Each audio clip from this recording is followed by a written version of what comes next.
Welcome to the Paranormal Voice, where the paranormal's normal, and I am Dale, and my wonderful co-host happens to be very far away from me in his own studio, Mr. Michael John from Michael John Paranormal. Welcome to episode 2, seasons 2, and we're sitting here with Black Moon Paranormal Society. Go ahead, ladies, introduce yourself to our audience. Hi, so I'm Crystal. I'm the founder of Black Moon Paranormal. My name is Vanessa. I'm a field investigator with the team. I'm Jackie, and I'm also a field investigator. I'm Tammy. I'm also a field investigator. We got a room full of field investigators. So yeah, this week here, so I've been privileged enough to be able to be a part of their event tomorrow that's coming up at the Lori Small Town Diner. There we go, Lori Small Town Diner. Sorry, I cannot talk. It's been a long day driving, and I just not had my after work drink yet. So anyways, we're going to start this all off. Michael John, you got a question for these fine ladies? Kick everything off. Yeah, we're going to go, we'll start with the founder. Privilege, seniority is a privilege, of course. Can you guys hear me okay? Yes. Yeah. Oh, fantastic. So, Miss Crystal, and we're going to go across the board there until you bump into Dale at the end there. So, Crystal. Nobody wants to talk to Dale. Don't worry about it. Real simple. Either or, you can pick. At the other day, your favorite equipment or your favorite technique to investigate with. Crystal, go. So I would say spirit box for sure. Recently, though, the longer I do this, I find just going into silence and in the dark is just as effective as any equipment that we have. And I think the ladies would agree. Every time we go out, we take less and less equipment, and we're just using ourselves as equipment, and we're able to experience more. Wow. Okay. Yeah. Vanessa, I think that's next, right? Yeah. Look at me. Initially, I was really liking the spirit box, but recently I find myself really addicted to the FLIR camera. That's what it's called. Yeah. Yeah, the FLIR camera is very interesting with a couple different experiences. I've had just minimal experiences so far with it. I think I've just used it for the last 2 investigations that we went on. But I have a little bag that I keep my spirit box and my FLIR camera, and pictures is what I notice that I use a lot. With my intuitive abilities, I like how it complements each other, like using both the science equipment with my intuitive abilities. Yeah, that's it. That's a lot, and I love it. Thank you for sharing. I'm sorry. Third young lady in line. Your name again? Jackie. Jackie, thank you. My equipment of choice, it's kind of a twofer. I really like my pendulum. I just get a lot with my pendulum, but my dowsing rods are my number one. And again, the silence, I'm really enjoying that when we go into darkness and silence. And just also with my intuitive abilities, it takes away the distractions, I guess, right? So you get a lot more. We've been getting a lot of really good response that way. Absolutely. So, Mm-hmm. yeah. And Tammy, don't be shy. Wrong person. Mine is definitely a spirit box and the silence. The spirit box, because I'm a skeptical believer, when we're using it and we can get an intelligent answer to a direct question that we've asked it's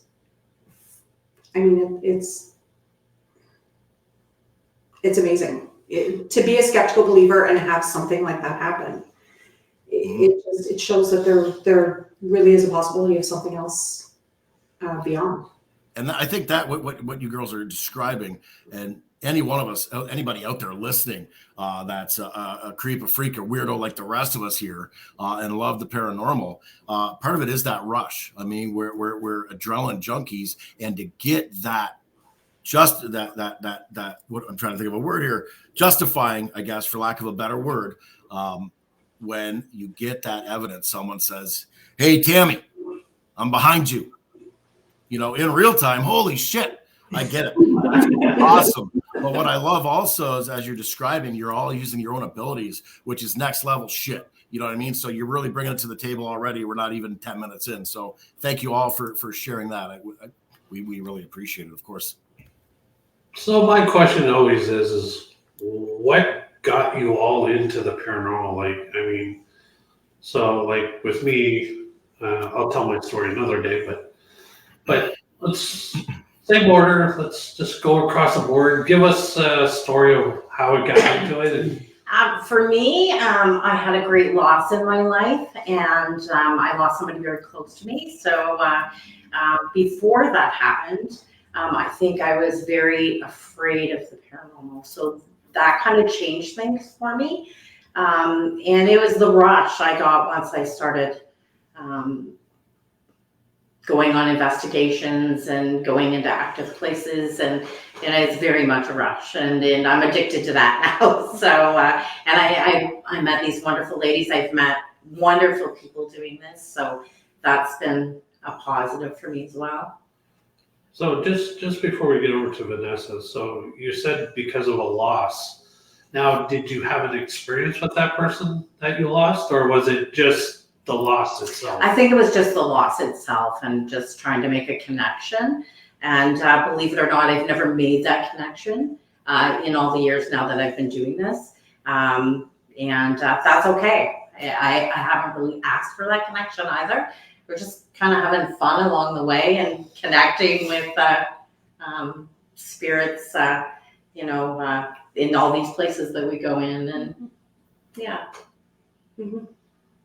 Vanessa. So growing up, as I mentioned, I'm very intuitive. So as a young child, I was always known as, it's going to sound malicious and it's not, but I was always known as the family joke. Like, they'd be like, "So Vanessa, what's going to happen today?" Like one of those kind of situations. And so it's always been embraced, the abilities that I do have. And then the home that I was raised in it would have people running out. My parents still talk about that home that we were raised in, how terrifying it was. And I have many stories that I could be here for hours just talking about that house particularly. So this has been an interest for me all my life.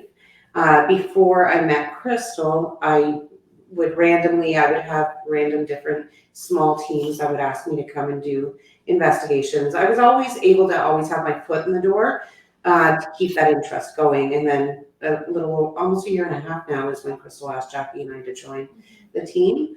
And it's the last 15 months have been interesting. We have a wonderful connection with each other too. Yeah. So I've had lots of members, Mm-hmm. and they've all left for different reasons. And but we have a great connection, and we all have very unique. I don't want to say abilities because I don't have any abilities. Everybody has abilities. But yeah, we complement each other for sure. Yeah, it's always been an interest that's been continuously available for me to keep that interest. So I've never had like any downtime throughout my life. So yeah. Jackie. Okay. Well, from a young age, I have just had a big love for spooky and Halloween, to the extreme, I will admit. Probably, I'm afraid of everything.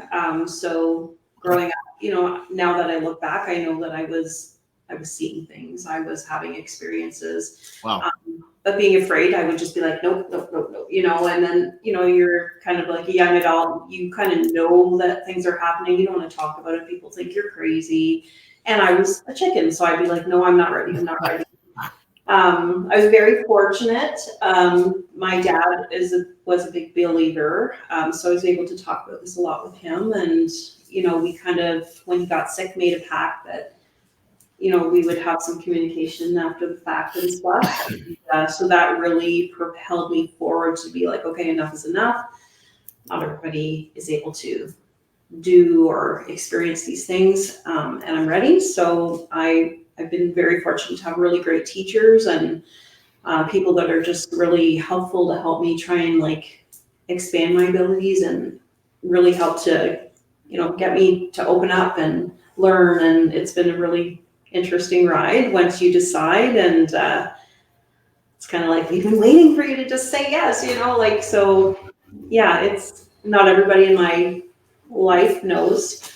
But Well, they know now. they do. Yes, they do. But yeah, no, I'm a big, I feel very fortunate to have the experiences that I do.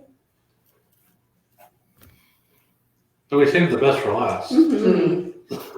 Like, your ass. It's okay. I've been called worse. So when I have had an interest in the paranormal pretty much my entire life. I always, growing up, used to be able to hear singing when nobody was around. I could hear people speaking when nobody was around. We lived in a house where our electronics were constantly going off, and so it always brought an awareness that there may have been something around. My dad could see spirits, so there was always that as well. As I got older, well, actually, I remember, God, when I was 7 or 8, Crystal and I have known each other that long. We used to do seances in our public school ground. Awesome. It was not so much for the other girls.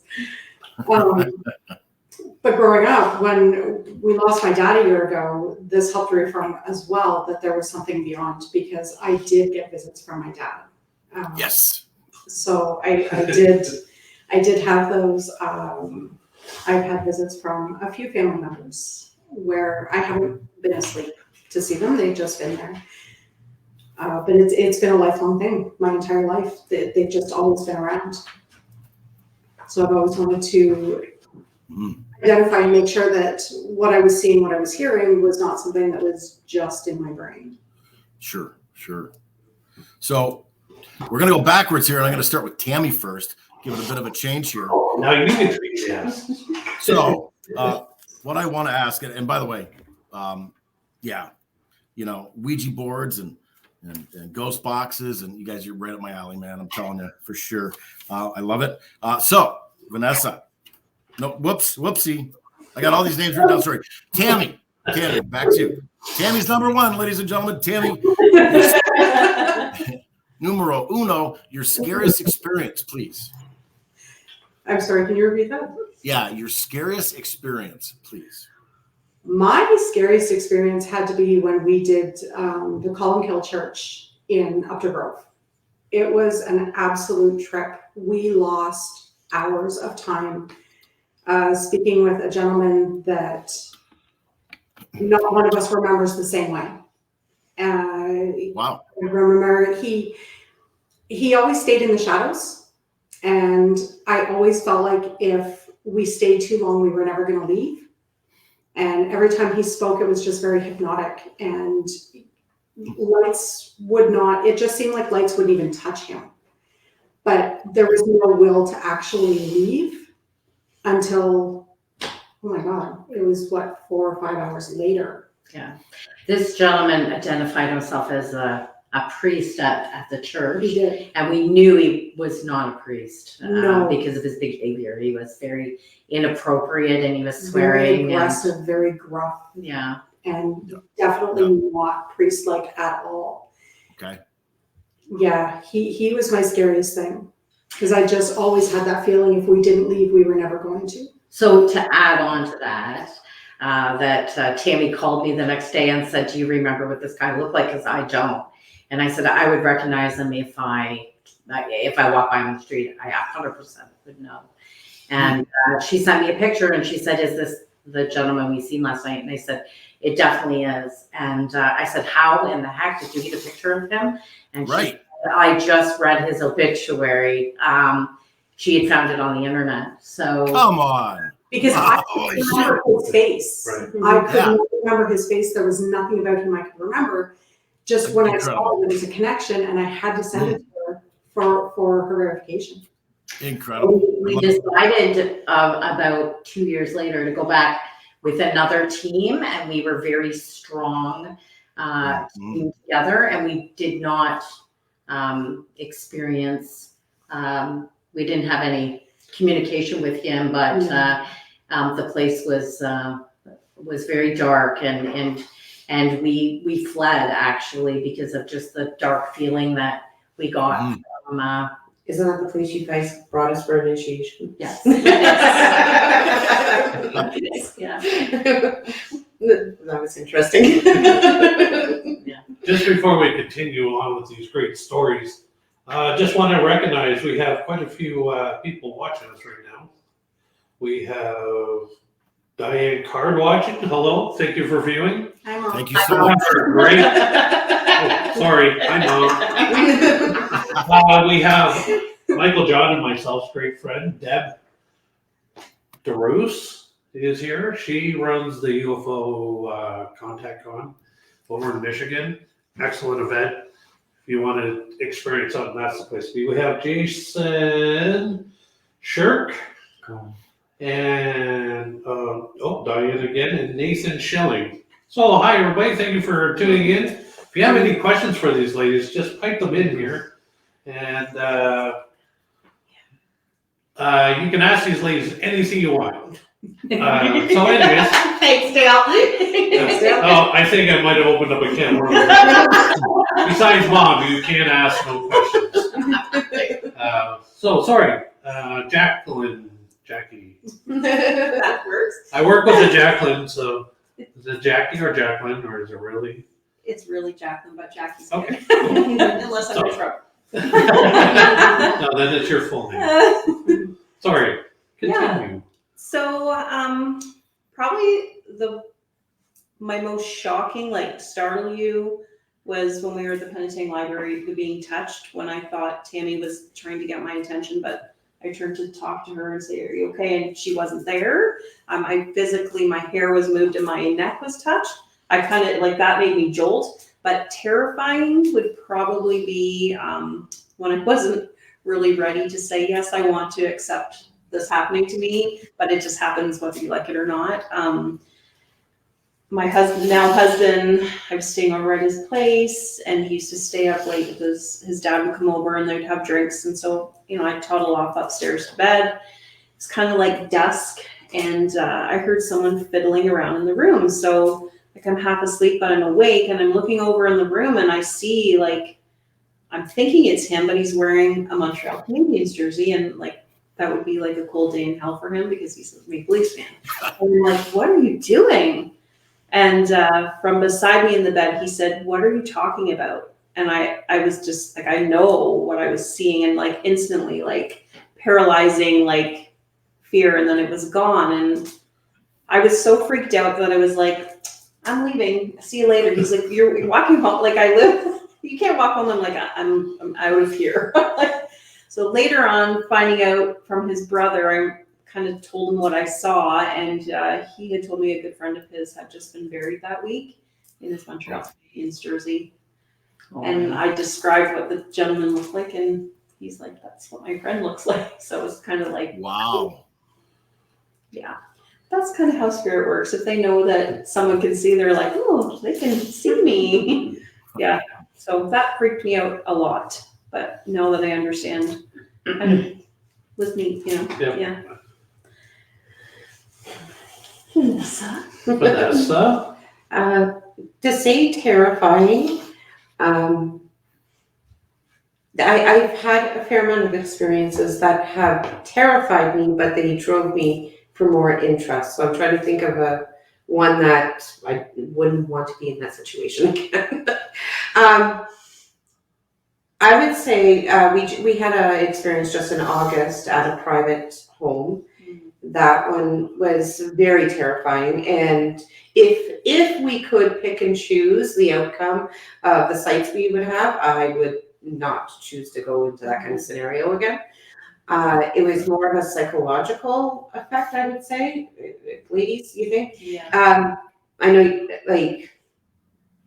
I'm trying to think of this, so I'm not here for hours talking. In the private home, it was a very heavy energy. It was like it was a full entity. We got a feeling like it was mimicking a lot. And we saw with our own eyes, like manifestation of massive shadows. We actually got a fair amount of evidence from that place to find out any of our audio didn't turn out. Yeah, it was it played with your mind. So earlier in the evening, I was standing in what would be like a living room, and right beside it was like 4 steps to go down into the basement. And I was standing there, and to understand me a little bit, I don't have these kind of morbid thoughts whatsoever. As much as I love the scary stuff, I'm a chicken, totally. I'm looking at the stairs, and all of a sudden in my mind, I could hear, wonder what it'd feel like to fall down the stairs. And I'm like, Vanessa, why are you thinking that? Like, I'm thinking, what the heck? So I get away from the stairs because I'm kind of creeped out. We're setting up our equipment, and Crystal puts I think it was an EMF detector, wasn't it? On top of the stairs. I'm not thinking of anything of it. And we carry on throughout the evening. It tells us to open and have a window. There are a whole bunch of things that happen that night. Well, later on, Crystal's son and I go outside to get some water.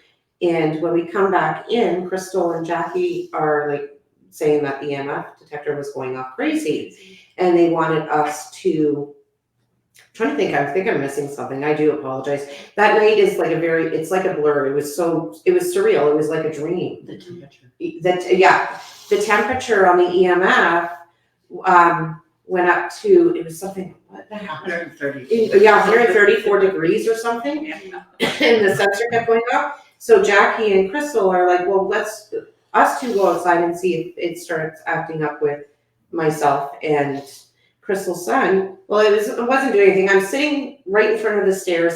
There's a banister to my right, and I'm looking at the EMF detector. I'm like, well, are you here? Can you make the sensor go off? That was the millimeter. Or yeah, it was the millimeter. Yeah. And all of a sudden, I don't know how to explain it. It was an extreme vivid vision. I know I have a very sane mind. There is no imbalances that I've ever been diagnosed. But I saw this full-on vision of somebody grabbing my head and hitting it off the banister.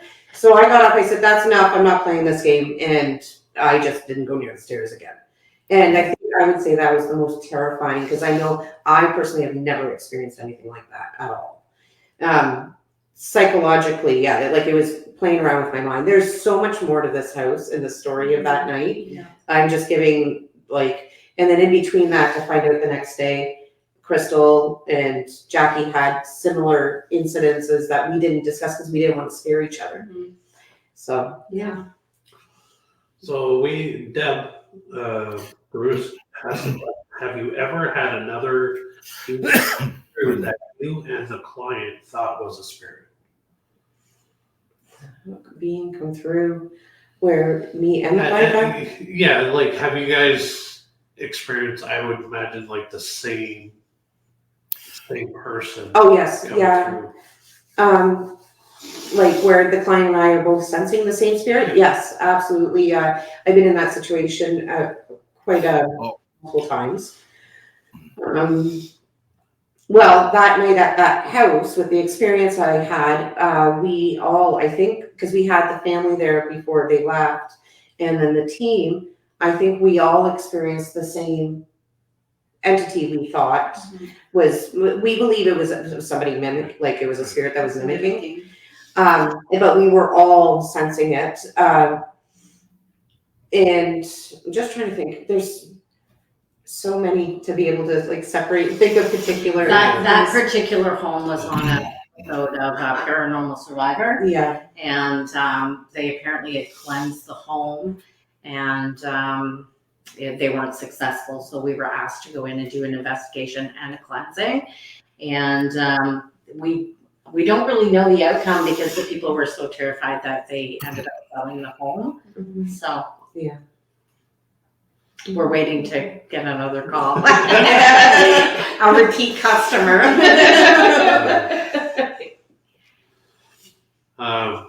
So I think Crystal.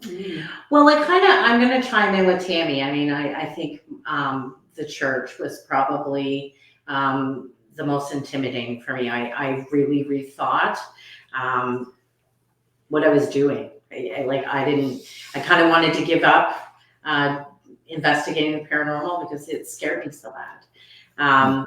I was physically touched by this gentleman in a very aggressive manner. There was a lot of really inappropriate comments that were directed at me. And this gentleman knew personal information about me that, of course, Tammy would know, but this gentleman wouldn't have.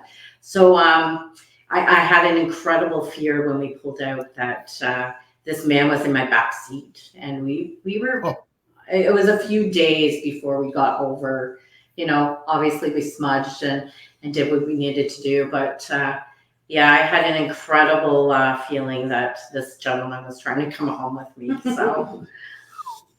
So that actually, that leads into something. So aside from that thought where you thought this being, this entity, spirit was following you home, have any of you had spirits follow you home? And two-part question, and are they still following you around at your residence? I'm gonna let you guys answer this. Thanks. Yes, I've had spirit follow me home. It's happened a couple times, but the most interesting part was I had a family member that she feared her house, and she wanted me, because she knew this was years ago, she knew I wasn't as scared as, say, somebody else. She's like, I have a team coming through, and I think she had a medium and a priest that was going to come bless her house.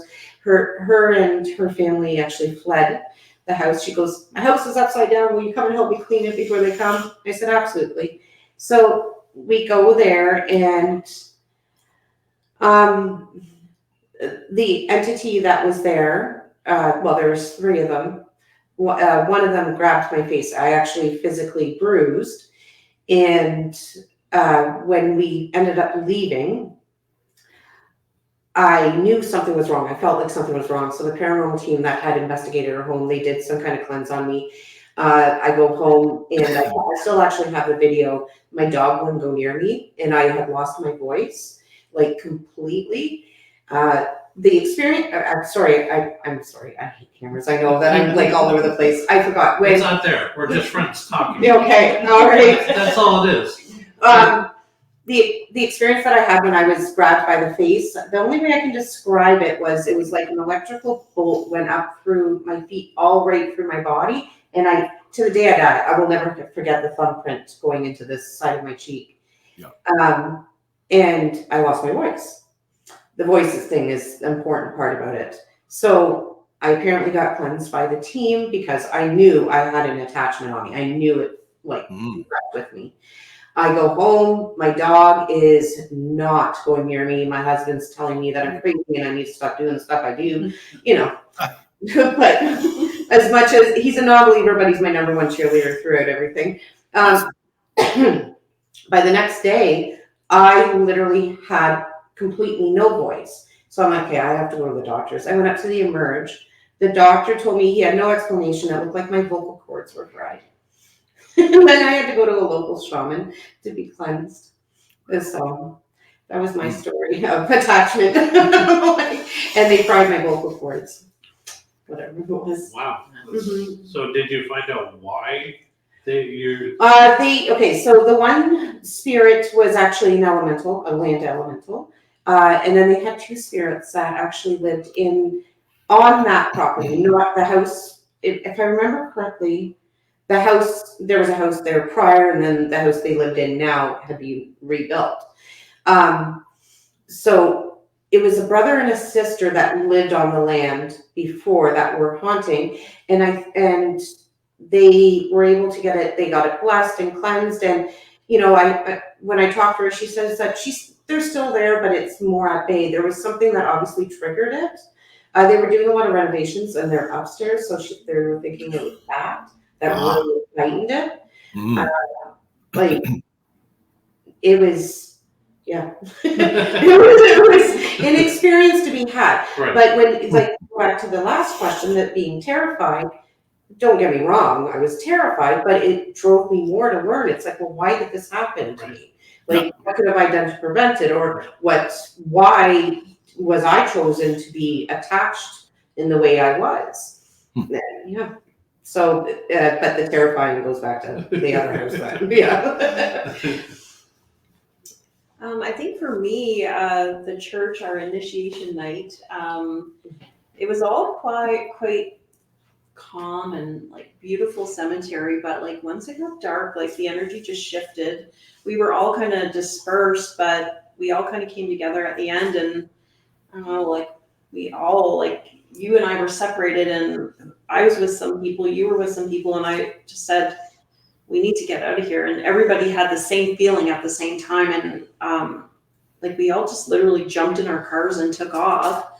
But as we were leaving, like, I don't even know, just something came over me, and like I just started chanting stuff and like commands, and like Vanessa came at me like, what's going on here? And I'm looking at her like, I don't know what's coming out of my mouth, but I think I'm in charge. But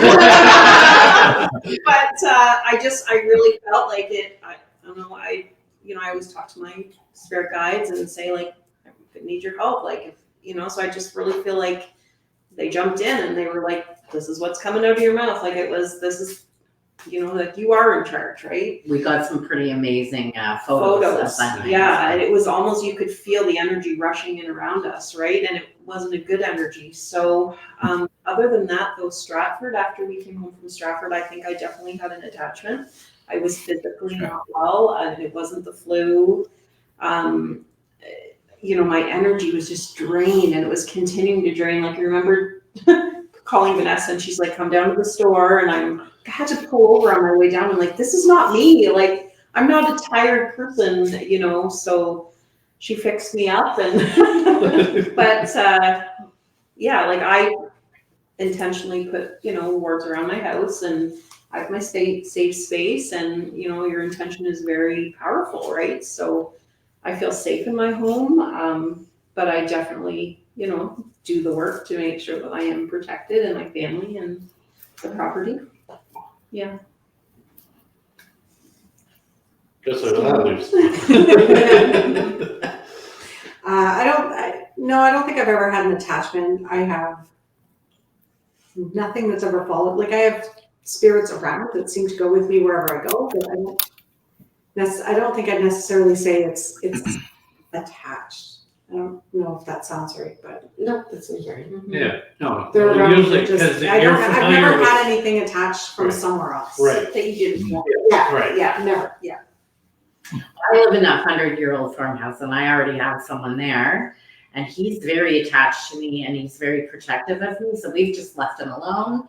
And anybody that comes in the house that seems to have not good intentions with me or my kids seems to get his wrath, and they leave fleeing the home. So we've just left him. He's identified himself as Robert.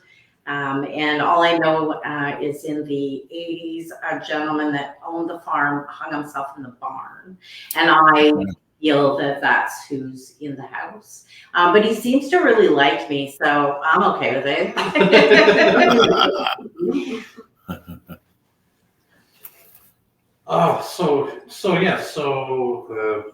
Boy, so much going on, but very interesting. No, I'm telling you, we could probably do a 2-part show out of this.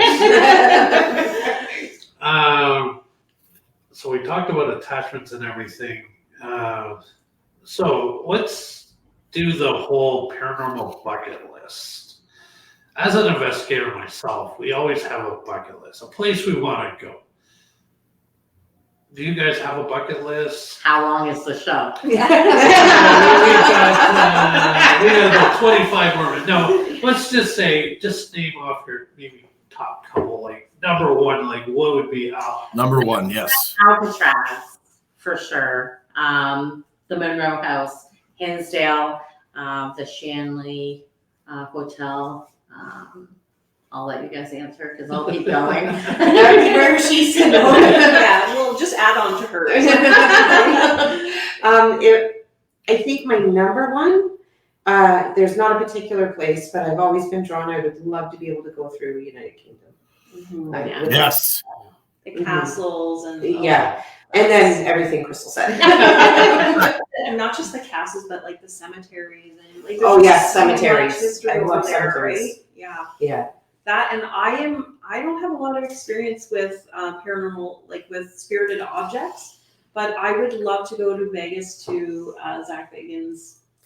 That's definitely, yeah. I want to go there so bad. I just want to go. Yeah. Mine would be Ireland, anywhere in Ireland, and Alcatraz. Those are definitely my top. Right on. Good choices, ladies. I love them. Yeah, I would definitely be one. Someone with the UK. I don't know what it is about the UK has always drawn me to the UK. So I think that would be really cool to be there as well. But yeah, Alcatraz has always been my number one. I've done Hinsdale. Highly recommended if you have no fear factor. But yeah. So not. So just another question, and it always, you guys are all female group. Now, what is it like to be just all females and not have any men around to? We've done both. So sorry, I'm going to interrupt here. No, I'm proud to say that we are the only ones in history that have done the Prince Edward Heights Asylum, the only all girls team that have done that. I think we did it 2 years in a row with all girls. We just came back from there a few weeks ago, and we did invite a couple of gentlemen to go with us. The energy is totally different when you take a man with you. We get a lot of communication, and sometimes when we take males with us, we the communication is Different. it's different. They shy away or something. Yeah. Yeah. Yeah. Not the first time we've heard that. Well, Yeah. I did an investigation once in an old farmhouse, and it was inhabited by the spirit of a doctor. And he apparently was a womanizer in life, and he loved to talk to us. And as soon as the men came in the room, he would stop talking on the spirit box. So I think the energy is different, and I think it's good both ways as well. When we went to Picton, we had a gentleman that was very authoritative, and so our responses were very different because it used to be an air base, Yeah. and so he was very good with the military part of it and knew, military, we don't. So, the questions asked and sort of the commands, and we did get quite a bit of activity from that. Do you have something to add to that? You look like you're like, No, I'm not saying So I'm sorry. So the question, ask the question again. What is it like to be an all-female group to be able to investigate? Because I understand, and just doing research throughout history, different locations, if you have just females in there, will get a different response than if a guy is in there, because obviously the male investigators are intimidating, and they bring their own male ego in there, where if it's all females, then if it's like an asylum or a jail or something like that, they'll attract to the women because they never got to see women. Mm-hmm. And that was the one thing that they would attract to, because I've always heard, like, even at the Kingston Penitentiary, when women go through, they get their hair pulled. And it's fascinating. So it's just the feel of the investigation part. It's always been intriguing to me to just sit back and watch females investigate, because I know the responses are going to be a lot different. well, we were just in Picton. We, the girls, all of us were touched in the kitchen, in the mess hall. Yeah, The then I kitchen, had to whisper in the ear. And so this gentleman that was very authoritative said, "Stop touching the women."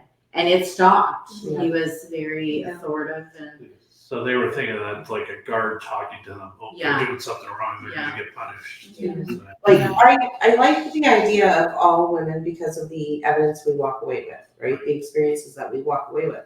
But then it's like, I think I'm kind of like a fence sitter, because the last investigation we did where we brought 2 of our male friends, we all meshed well together. Like, it was still a good experience.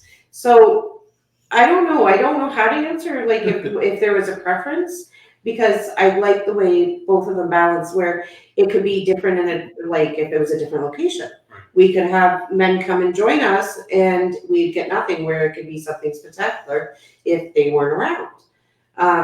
So I really don't know how to answer that one. Actually, you did Right or wrong. quite well. Yeah. It's just a theory that's out there, and it's interesting to be able to talk to you guys and to get that perspective of what it's like, and what you guys experience, more than if I go in there with We a do bunch of experience guys. more with our men. Right. Yeah. Like, I've always investigated with both. I always have a mixture of both, because I know if you know the history of the house, you can send women into different parts of the house. They'll get the experience that you're looking for. Mm-hmm.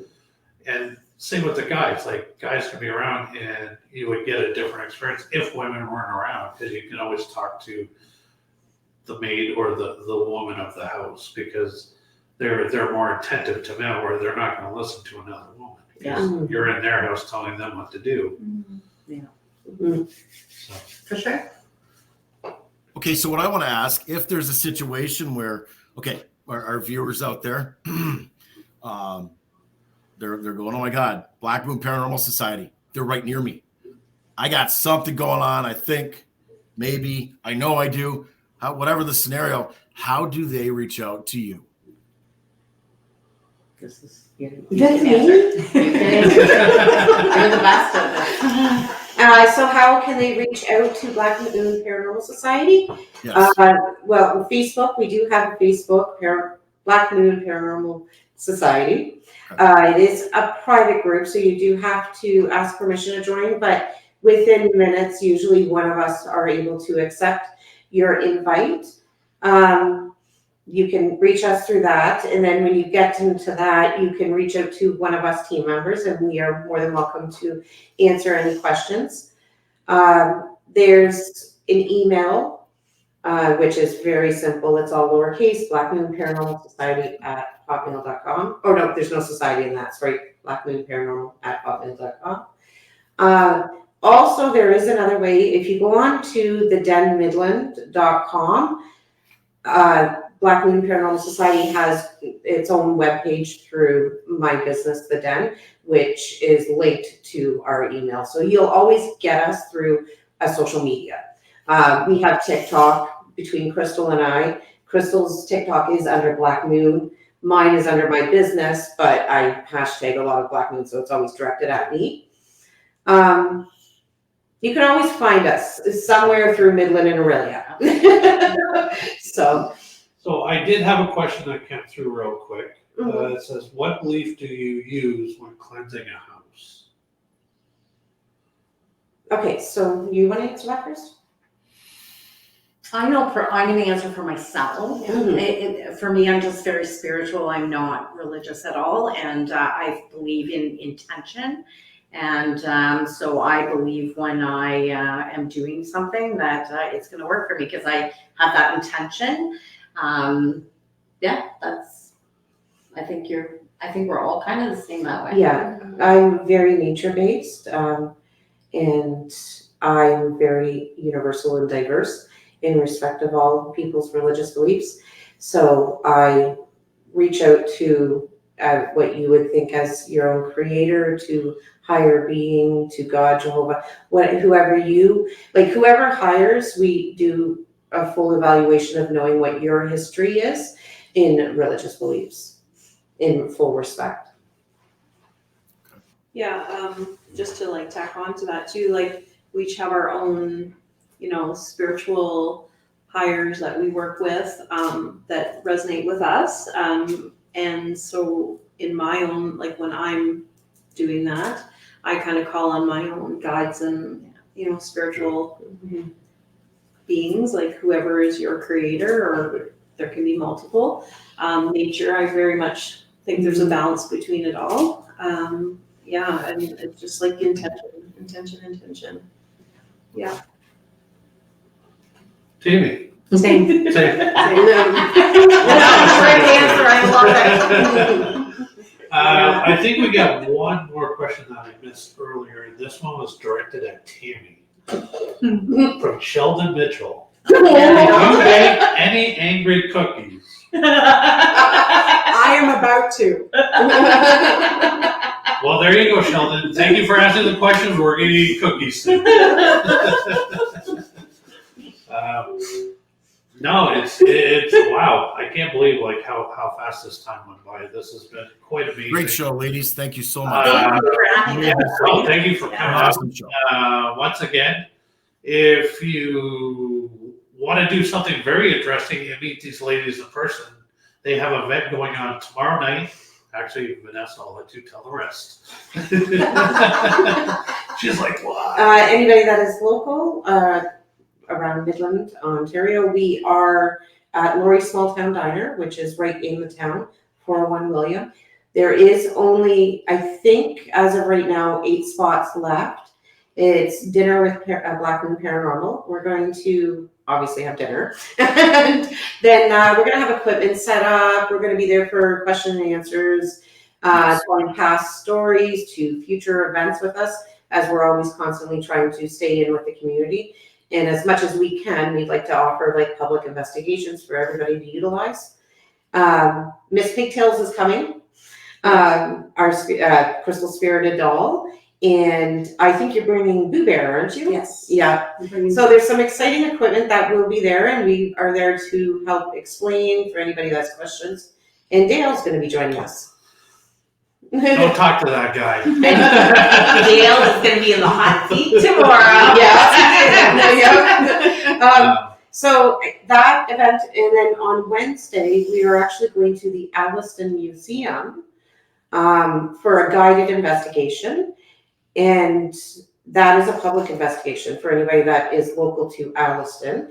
They just have to reach out to us in order to purchase tickets. And we're going to Kitabala in a couple weeks, but that's private. Yeah. November 5th, we're going to be doing the Kitabala. It's private. Just we've been invited to do that. And so we're excited about that because it's the first time ever anybody's been invited to investigate there. So. Mm-hmm. Wow, these are very busy ladies. We are It's a good thing. Well, it is Halloween season. You know, this is when I find I get the busiest myself. But yeah, Michael John, why don't you tell us what we're doing, because you're the keeper of the books. The keeper of the books. Okay. Oh, sure. Sounds good. Like Gozar the Gozerian, but different kind of thing. Anyways, so what I just want to say, ladies, I mean, just for this time again, thank you so much for making this episode of Windsor, Ontario's Own The Paranormal Voice a success. You ladies, you're all very humble. You're very candid, but also your passion for the paranormal shines like I've ever seen. You know what I mean? So an honor to have you on. Thank you so much. With that, to our viewers, 1,600 plus members of Windsor, Ontario's Own The Paranormal Voice Facebook group. Somebody's nervous. What's that? It's an inside joke. I'll let you know later. Okay, no problem. So, for Dale and myself, we got a real opportunity coming up with one of the goats of in the Windsor area. He is one of the goats of one of the most well-known media people in Windsor, Ontario. His name is Arms Boomerang. And next Tuesday night, October 25th at 8 p.m., the Paranormal Voice, Dale Quigley, Michael John, we are going to be on the Arms Boomerang project, which is going to be a ring a ding dong dandy, if you will, of a show. We're so stoked for that. There's some other things going on, which I can't remember right now. We got other guests coming up. We're going to be, next Saturday. We don't have a show next week because I'll be out of town. I am going to the Warren Supernatural Con in Connecticut. Yes. Where I'm going to meet one of my longtime paranormal objects. The real Annabelle doll is going to be present. So I am super excited and super scared all at the same time. But I will have my good friend Bishop Plato. He's going to be there making sure that I'm very well protected. That Annabelle, no, but I'm going to go there with much respect to this doll because I've heard the history, I've heard the stories. and I'm going there with the utmost respect. So next Saturday, I'm going to try to do some live updates from the show. So stay tuned for that on our Facebook page. And then November 12th, the Old Mill Paracon in Dundee, Michigan. The Paranormal Voice is going to be there, present, hanging out with all the para peeps. So if you want something to do on November the 12th, log on to the oldmillparafest.com. Purchase your tickets. There's going to be great guests. Jeff Belanger from Ghost Adventures is going to be there. Reverend Tim Shaw is going to be there. Our close personal friend, Exie Suzanne Smith, is going to be there. Excellent author, fantastic medium. Oh, yeah. Deb and RJ DeRoos from the UFO Contact Convention is going to be there. The lineup is stellar. It's an all-day event, so come on down, hang out with the Paranormal Voice, say hi to us, and we'll be doing live feeds from there all day as well. We'll see who we can snag while we're there. I mean we're hitting the ground running, so we are. We're trying to keep up with these ladies. Oh my God! What's that? I said we're trying to keep up with these ladies. Good luck. I'll need a whole case of energy. A lot of espressos in Michael John's case. All right. Thank you for taking your time out of your busy schedules to join us. Hopefully, who's ever out there viewing will join us tomorrow night. How do they get tickets for tomorrow night if they want to get any of those 8 remaining spots if they're not already sold as of this second? They would contact any of us on Facebook, or they can email blackmoonparanormal@hotmail.com. There you go, folks. They can contact us through all the different social medias if it's through TikTok or Facebook. And I'm super jealous that you're going to see Annabelle. So I'm much. super jealous. I'll take lots of pictures and send you guys. Thank you. Thank you. So Crystal, Tammy, Jackie, Vanessa, Black Moon Paranormal Society, amazing women. If you've sat here and you listened to this interview with them, like I said, humble, candid, so passionate about the paranormal and then some. You guys are involved in the community. That's a thumbs up from us for sure. Love hearing that. Keep doing what you're doing. Keep moving forward. You know what I mean? Reach for the sky, however you want to word it. And what was great, thank you to all our viewers. Thank you to all our members. Thank you for listening in, tuning in, supporting us. Oh my God, I was on a roll and I lost my train of thought. So sorry. Okay, yes, that's what it was. So ladies and gentlemen, everybody here said what they had to say, what they wanted to say, what they needed to say. They said it. Now, with that, we are going to say, Dale, what do we always say? We say in the meantime and in between time, ladies and gentlemen. Tell them, Dale. Happy hauntings.